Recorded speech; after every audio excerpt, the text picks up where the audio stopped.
If you've ever opened PowerPoint, gone to print, and realized your slide is not filling the page the way you expected, you're in the right place. In this video, I'll show you how to get PowerPoint to print full page quickly and easily, so your slides come out exactly how you want them.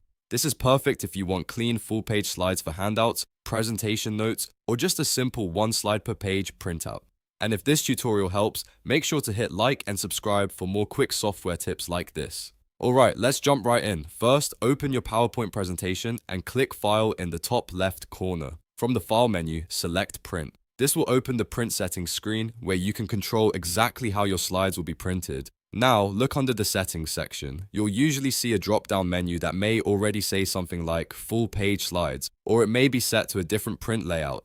Click that drop-down to open the list of available print options. From the list, choose Full Page Slides. This setting tells PowerPoint to print each slide on its own full page, instead of shrinking it down or arranging multiple slides on one sheet. Once you select Full Page Slides, take a moment to check your printer selection as well.